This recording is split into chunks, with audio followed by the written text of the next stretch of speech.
네, 안녕하세요. 주식고견인 문견우입니다. 네, 오늘은 그 경제인 사이트 파트에서 삼성페이와 애플페이 그리고 탭투페이 요새 이거 이야기 많이 있잖아요. 근데 실제적으로 사람들이 이게 어떻게 진행이 되는 건지 잘 몰라서 요거에 대해서 한번 알쓸신잡식으로 한번 알아보도록 하겠습니다. 휴대폰의 유심 칩에 정보를 넣어서 거래하는 방법이 NFC 기술이란 건데요. 요게 저희들 다 알고 계시죠? 이렇게 NFC 읽기 쓰기 요거 누른 다음에 단말기에다가 이렇게 갖다 대면은 거래가 이제 활성화되는 거. 요걸 대부분 쓰는 게 이제 교통카드 기능으로 많이 쓰죠. 휴대폰에서는. 그리고 지금 보신 뭐 삼성페이나 이런 거 쓰시는 분들은 대부분이 요거랑은 다르게 진행이 되는 거예요. 뒤에서 알려드릴게요. 현재 애플의 애플페이가 요 방법을 가지고 진행을 했었죠. 애플페이 탭투페이가 나오기 전까지만. 과거 2010년에는 안드로이드 폰만이 요런 방법이 가능했었어요. 가능했었는데 요거를 갖다가 이제 삼성페이가 진행을 하면서 요 방법에서 벗어나 가지고 조금 더 대중화를 일으키고 있습니다. 이제 그거를 설명을 드릴 거예요.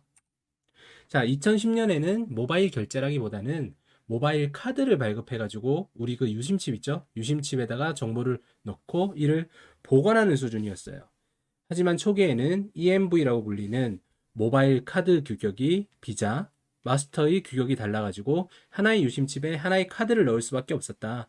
즉 비자 혹은 마스터카드만 넣을 수 있었기에 세계 모바일 결제 시장은 한전적인 성장을 이룰 수밖에 없었어요. 만약에 해외를 나가게 된다면 여러 카드가 있을 거잖아요. 만약에 예를 들어서 비자 같은 경우에는 뭐 미국에서 많이 쓸 거고, 그 다음에 마스터카드 같은 경우에는 영국에서 많이 쓴다고 합시다. 그럼 요 두 나라를 제외하고는 다른 나라에 갔을 때 쓸 수 있는 방법이 없는 거예요. 예를 들어서 단말기에 내가 비자 카드를 가지고 모바일 카드를 넣어서 갔다. 그런데 마스터카드만 되어 있는 곳에 가면은 전혀 쓸 수가 없는 거고, 마스터카드를 넣어서 갔는데 비자만 있는 곳을 가게 된다면 쓸 수가 없었던 거죠. 그리고 이런 불편함이 있어가지고 한동안 모바일 결제 시장은 2015년 전까지만 해도 활성화되지를 못했던 거예요. 자, 그리고 비자 마스터를 전 세계 기본 규격이라고 생각하는 경우는 많았으나 이는 영국과 미국 시장이 한정되어서 생각된 것으로 현재는 중국 결제를 위해서는 유니온페이 같은 것들을 많이 쓰는 그런 시스템의 변화가 있는 거죠. 얘들 두 개만 있었던 그런 시대적인 착오를 벗어나 가지고 이런 유니온페이 중국 사람들이 이제 뭐 많이 여행을 다니잖아요. 그러니까 이런 결제 시스템도 미국 내에서 많이 받아주는 스타일. 자, 2012년 구글이 구글 월렛을 만들면서 본격적인 모바일 시장이 활발해지기 시작했어요. 주요 대형 체인점들에 구글 월렛으로 결제를 할 수 있는 NFC 결제 단말기를 설치한다고 발표를 하면서 안드로이드 NFC를 이용한 모바일 결제를 실현할 것이라는 기대감이 충만했다. 뒤에도 나오겠지만 이 NFC라는 기능을 쓰려면은 단말기를 따로 받아야 돼요. 단말기를. 지금 우리가 보면은 이제 일반적으로 쓰고 있는 그런 것들 있잖아요. 그런 것들 중에 NFC가 되는 거는 거의 없다고 보시면 돼요. 왜냐면 요 단말기 자체가 거의 한 15만 원 돈이 넘어간대요. 그러니까 가게 입장에서는 굳이 카드 결제를 할 수 있는 기능을 갖다가 모바일로 바꾸기 위해서 15만 원을 투입할 이유가 없는 거죠. 요 카드 결제 플라스틱 카드를 받으면 되는 거니까. 요즘도 보시면 사람들 중에 플라스틱 카드 쓰는 사람 많잖아요. 아이폰 쓰는 사람들 중에는. 이렇게 그런 식으로 있었는데 요 시기에 핸드폰에 이어폰 있잖아요. 이제 예전에 요즘에는 이어폰이 없지만 요 이어폰을 꼽아가지고 이렇게 쓰는 카드 단말기 이런 것들을 연결해가지고 스마트폰이 카드 단말기 역할을 하도록 한 결제 금액이 12년도 60억 달러를 넘기도 시작한 거예요. 그래서 구글이 이거를 갖다가 이제 활성화를 시키게 되면은 모바일 결제 시장도 핸드폰만 있으면 되겠구나라고 얘기를 했는데 요 15만 원대 가격대에 막혀버린 거죠. 그리고 뭐 플러스로 보안 규격 때문에 막힌 것도 있어요. 어쨌든 삼성페이는 요게 아니다. 자, NFC에는 트로이 목마 같은 고민이 있었다라고 얘기 나오죠. NFC를 이용한 모바일 결제를 이용하기 위해서는 이동통신사가 제공하는 유심칩에 카드사의 모바일 카드 정보를 넣는 방법이 최적인데 이는 향후에 모바일 카드에 대한 수요가 급증하게 된다면 이동통신사가 카드사에게 보다 높은 유심칩 사용 수수료를 요구할 것이 분명하였다라고 했어요. 우리나라로 봤을 때는 후불교통 카드에서 찾아볼 수 있는 거죠. 요런 것들, 요런 후불교통 카드, 요런 것들을 갖다가 이제 사용을 하면서 신용카드사가 얘들한테 티머니나 캐시비 이런 거 있잖아요. 이런 애들한테 수수료를 주는 거예요. 티머니한테. 신용카드사가. 근데 요 수수료가 만만치 않다는 거죠. 그런데 울며 겨자 먹기로 어쨌든 간에 할 수밖에 없는 거예요. 왜냐하면 후불교통 기능이 없는 카드는 일단 경쟁력이 뺏기기 때문이죠. 요즘 누가 이거 교통카드 따로 들고 다니면서요, 그죠? 신용카드 하나 삑 찍고 그냥 들어가지. 그러니까 어쩔 수 없이 이렇게 얘들한테 신용카드사가 돈을 주고 수수료를 약간씩 주면서 후불교통카드를 계속 가져갈 수밖에 없다. 네. 이렇게 되는 거죠. 그래서 이게 이런 고민이 있었던 거예요. NFC를 쓰는 거예요. 단말기뿐만 아니라 단말기 가격도 15만 원씩이나 하는데 NFC 요거를 썼을 때 요렇게 또 수수료를 추가적으로 납부를 해야 되는 게 부담이 큰 거죠. 자, 그래서 이런 문제점을 해결하기 위해서 SK는 하나카드와 전략적인 제휴로 인해 가지고 하나 SK 카드를 만들게 됐고 KT는 자회사로부터 BC카드를 인수하게 됐어요. BC카드를 인수를 하면서 그 유심칩에 들어가는 아까 그거는 예시를 후불교통카드로 든 거잖아요. 그죠? 근데 유심칩에 만약에 그 신용카드 역할을 하게 된다면 그 통신사마다 SK나 KT나 LG U+나 요런 애들한테 향후에 모바일 카드를 발급을 할 때마다 신용카드사는 수수료를 줘야 되는 거죠. 수수료. 요게 부담이 됐던 거예요. 그래서 그 부분을 갖다가 미리 통신사에서는 선제적으로 이렇게 하나 SK 카드 만들고 BC카드사를 인수를 해서 유심칩에 모바일 카드를 선제적으로 만드는 기술을 만들었죠. 근데 이거는 삼성페이하고는 또 다른 거예요. 그죠? 왜 예전에 그 김정은인가 이렇게 나와가지고 뭐 부자 되세요 그러면서 뭐 이런 거 막 만들고 막 그런 적 있었잖아요. 그게 활성화된 게 한 12년쯤 될 거예요. 12년쯤. 하여튼 그랬었는데 3년 후에 삼성페이는 나오죠. 그리고 대당 15만 원 요거 말씀드린 거 NFC 단말기를 매장에 두는 가격은 드물었다. 왜냐면 원가가 올라가니까. 굳이 점주 입장에서는 이걸 갖다 고정비로 늘릴 필요가 없었다 이거죠. 그래서 삼성페이 쪽에서는 머리를 쓴 거예요. 그래서 앱카드 앱을 만든 거예요. 앱카드. 앱을 하나 만든 다음에 그 안에다가 카드 정보를 입력하게 하고 요렇게 OTC 원타임 카드를 발급해 가지고 카드를 갖다가 사용을 한다고 하면은 요거를 보여주거나 아니면 바코드 아니면 요 기능을 하나로 다 쓸 수 있는 거. 요건 지금 멤버십 기능으로 나오잖아요. 여기에 뭐 하나 카드, 우리은행 카드, 뭐 그다음에 무슨 뭐 또 있겠죠. 롯데 뭐 이런 식으로 해가지고 플라스틱 카드를 갖다가 하나를 탁 갖다 대면은 요 중에 하나 걸러가지고 신호를 보내주고 그거를 갖다가 그 신호를 보낸 카드는 요 플라스틱 카드로 결제를 하게 되는 어떻게 보면 지금은 상당히 복잡한 불편한 그런 상황인 거죠. 근데 저 때 2015년 이전에만 해도 어마어마했던 거예요. 근데 요거를 애플에서도 진행을 했던 거죠. 자, 애플페이의 시작. 패스존이라는 삼성 월렛과 비슷한 앱 카드로 진행을 했다. 요 위에 보시면 요런 거 있잖아요. 요런 게 지금 삼성페이에 있는 그 요거는 지금 넘어간 거죠. 삼성 월렛에 있는 그런 거는 똑같이 이렇게 애플페이도 진행이 됐던 겁니다. 애플페이보다 무려 2년 전에 이 시스템을 만들고 규격화 시켰음에도 수익 창출 부분은 삼성페이는 실패할 수밖에 없었다. 애플의 경우에 앱을 통한 결제 이전에 신용카드에 대한 정보를 모든 개개인이 등록하게 되어 있고 애플 그 아이디 있죠. 앱에 들어가면 결제할 수 있게 되어 있는데 이 애플을 갖다가 앱을 쓰려면은 아이디마다 이제 고유의 신용카드 정보를 갖다가 넣었어야 되는 거예요. 그래서 뭐 하나 어플을 사고 싶다 그러면 띵 누르면 알아서 자동 결제가 되는 그런 시스템의 애플페이인데 자, 결제 이전에 신용카드에 있는 정보를 모든 개개인이 등록하게 되어 있고 그 정보를 애플이 보관할 수 있게 되어 있습니다. 근데 삼성전자는 그렇지가 못했죠. 약 50억 명 이상, 50억 명이 50억 명 이상의 신용카드 정보가 애플페이에 등록되어 있고 이를 기반으로 애플은 결제 금액의 0.15%를 수수료를 은행에게 청구를 할 수 있는 거예요. 그러니까 만약에 애플페이로 1만 원 정도의 결제를 했다. 그러면 15원은 이제 애플에서 가져갈 수 있도록 그렇게 은행이랑 딜을 한 거예요.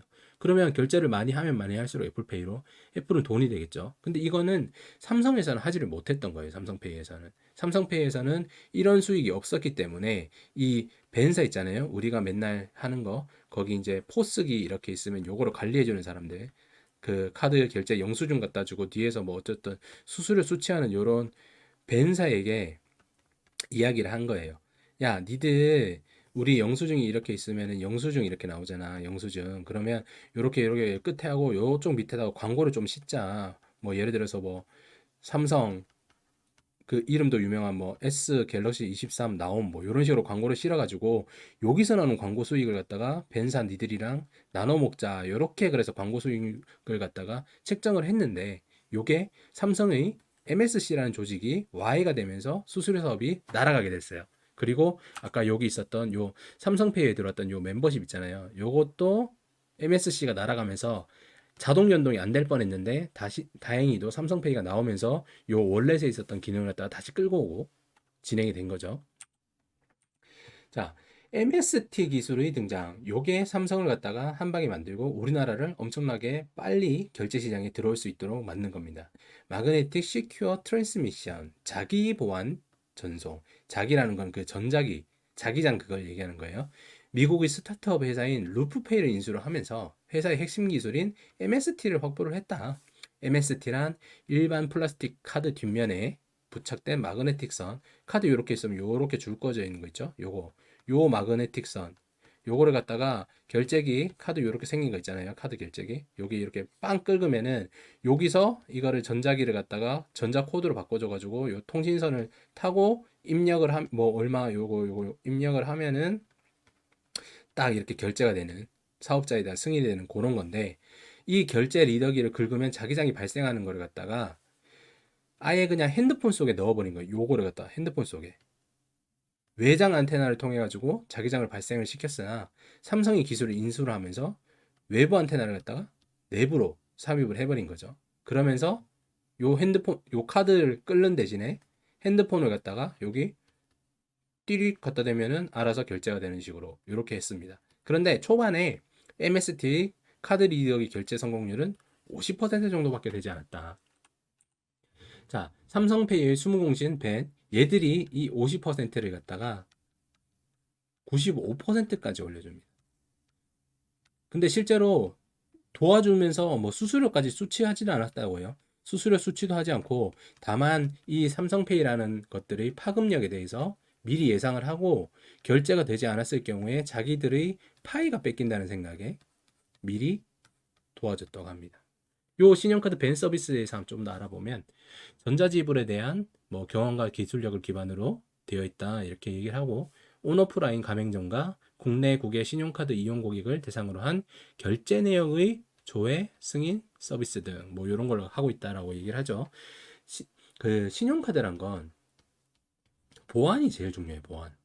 그래서 결제가 일어나지 않았는데 결제가 일어났다거나 일어나지 않았는데 일어났다거나 그 다음에 오류가 생길 경우에는 신용 자체가 무너지기 때문에 사업 자체가 끝나게 되는 겁니다. 그래서 이 부분에 대해서 어마어마하게 많은 돈을 투자를 하고 있죠. 그래서 요 벤이 필수적이다.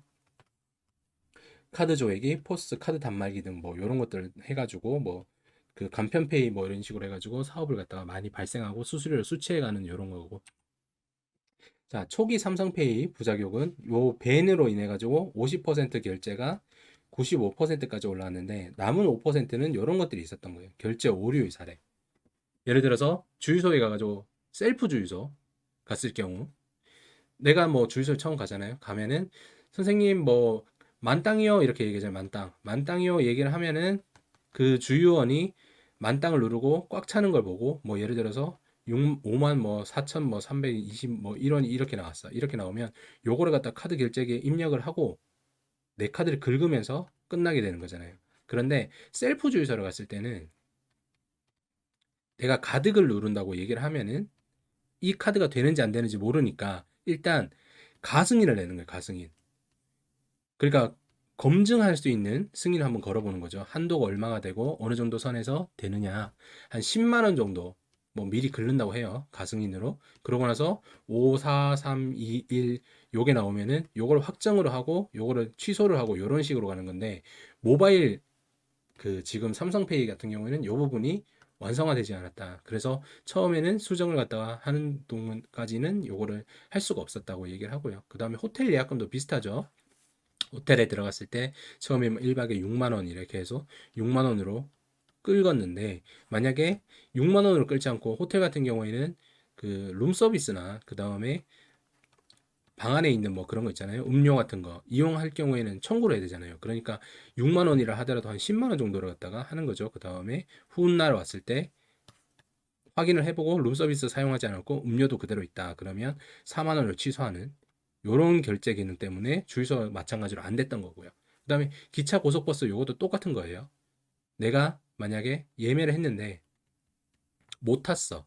아니면 한 10분 전 취소를 했어. 요런 것들. 그러면 부분적으로 환불이 나오잖아요. 그런 부분에 대해서 삼성페이가 적응을 하지 못했다. 자, 어쨌든 삼성페이는 2015년 8월 갤럭시 S6로 시작을 해가지고 9개월 만에 2016년 5월 가입자 300만 명, 1결제 30만 건, 누적 결제액 1조 원을 달성을 했다. 어마어마하죠. 2013년 하나SK와 BC카드가 200만 건에 달하는 요심치 카드를 발급. 아까 제가 말씀드렸잖아요. 그죠? 그 요심치 안에 넣고 사용을 했지만 결제액이 20억이 채 안 됐다. 요거 실패한 거죠, 완전히. 완전히 실패한 거예요. 우리나라뿐만 아니라 아까도 말씀드렸잖아요. 비자, 마스터카드 얘들도 망했다. 그죠? 얘들도 망한 이유가 이런 것들입니다. 유심칩으로 인한 결제는 NFC를 이용한다고 말씀드렸잖아요. NFC. 근데 이 NFC 단말기가 비쌌다. 그래서 구글 정도 되는 사업체에서 구글페이 이거를 진입을 하면서 대형마트에다가 단말기를 깔아달라고 요청을 하거나 지원금을 줬으면은 NFC에 대한 부분이 어느 정도 활성화가 되면서 모바일 결제가 빨라졌을 텐데 그렇지 못했다는 거. 그리고 이 NFC는 하나의 한 회사만 들어갈 수 있다는 거. 이게 문제인 거죠. 이게 가장 컸던 겁니다. 자, 그래서 탭투페이라는 게 나오기 시작했죠. 애플페이는 현재 비접촉 기준 EMV, 이건 뭐 크게 중요하지 않아요. 지원한 단말기에서만 작동하고 있습니다. 라고 얘기를 하죠. 그러니까 결국에는 NFC 요 단말기에서만 작동을 하는데 요게 15만 원 정도의 가격대니까 비싸가지고 사람들이 잘 안 쓴다고 얘기를 했잖아요. 그러니까 탭투페이가 어떤 거냐면 요 애플 기계가 카드 단말기가 되는 거예요. 카드 단말기. 그래서 이 15만 원짜리 이걸 사지 않아도 애플만 있으면은 아이폰만 있으면은 그냥 결제가 되도록 하는 거죠. 애플 폰을 단말기처럼 쓸 수 있도록 프로그램을 깔고 그걸 실행시킨 다음에 다른 애플을 가져와 가지고 결제를 해버리는 그런 식으로 해서 탭투페이라고 얘기를 하는 겁니다. 탭투페이. 이 방법 신박하죠. 왜냐하면 아이폰을 쓰는 사람이 상당히 많으니까 점주나 혹은 뭐 그 외에 이제 직원들 같은 경우에 요런 이제 탭투페이가 필요하다고 하면은 그냥 NFC 요거를 살 바에야 휴대폰을 갖다가 애플로 쓰면 되는 거잖아요. 휴대폰뿐만이 아니겠죠. 뭐 아이패드도 있을 거고 요런 식으로 접근하는 겁니다. 그래서 좀 더 NFC 요 기계를 사용하는 것보다 확장성이 넓어졌다는 거. 요게 중요했는 거죠. 요걸로 지금은 이제 현대카드를 이용해 가지고 애플페이가 이제 한국에도 들어오려고 하는 거고요. 그죠? 자, 애플은 탭투페이를 이용해 누가 어떤 제품이나 서비스를 결제했는지 알 수 없다고 설명을 했다라고 얘기를 하죠. 이거 당연히 알 수가 없겠죠. 왜냐면 아이폰이 그냥 단말기 역할을 할 뿐이지 뒤에 있는 뭐 VAN이나 이런 역할을 해주는 건 아니잖아요. 어디서 누가 결제를 하고 승인이 어디서 났다 이런 자료를 모아주는 건 아니니까요. 최근에 있었던 이 셀피 글로벌이라는 회사가 이거를 해서 흑자 전환을 했었죠. 그런데 이게 지금 이상한 리튬 플러스로 엮여가지고 주가가 엄청나게 떨어져 있는 상황이긴 한데 이 사업도 이제 끝났다고 보시면 됩니다. 왜냐하면 셀피 글로벌 자체가 리튬으로 돌아서면서 이 탭투페이 사업은 기존에 있던 경영진들이 모두 이탈하면서 존속이 불가능해졌어요. 그래서 요거는 어쩔 수 없이 날아가게 됐다. 참 좋은 사업인데 그죠? 안드로이드를 기반으로 하는 거 또 이것도 좋잖아요. 왜냐면 아이폰은 iOS 뿐이니까 안드로이드도 삼성페이처럼 MTS를 MST 방식으로 이제 쓰지 않는다면은 이 단말기가 엄청나게 비싸져야 되잖아요. 단말기가 NFT 단말기가. 그래서 이 부분도 안드로이드 결제하는 시스템에 리스크로 다가오는데 그 부분이 이제 사라지게 된 거죠. 그래서 예를 들어서 뭐 화웨이를 얘기를 들어서 좀 그런데 샤오미 뭐 이런 폰들 있잖아요. 이런 폰들이 좀 더 결제를 하기 좋을 수 있었는데 셀피 클로벌이 날아가면서 이렇게 돼버렸습니다. 자, 다시 한번 정리를 해드리자면 모바일 시장은 NFC라는 요 비접촉 결제로 대부분 진행이 되고 있습니다. 그런데 한계가 있는 게 유심칩에 과거폰이에요, 과거폰. 유심칩에 이 그 카드 등록 정보를 입력을 해야 되고 이게 규격이 비자 혹은 마스터 둘 중 규격 하나를 선택을 해야 되기 때문에 카드에 한정이 있었다. 등록되는 카드에 한정. 그리고 무엇보다 NFC를 갖다가 인식하는 결제 단말기 가격이 비쌌다. 왜 비싸냐면 이 결제 단말기 내에서 보안 프로토콜이 상당히 복잡하기 때문이에요. 그래서 요걸 갖다 왔다 갔다 하는데 비용이 추가가 되니까 단말기 가격이 상당히 높았죠. 그래서 삼성전자에서는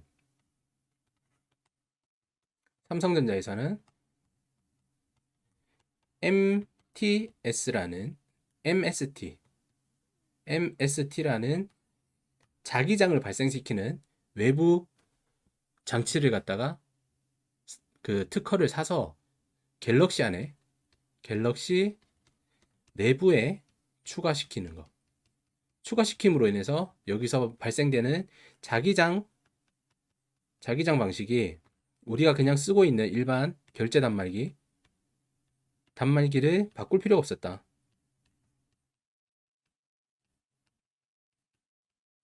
그냥 여기서 우리가 그냥 플라스틱 카드 쓰는 것처럼 긁는 것과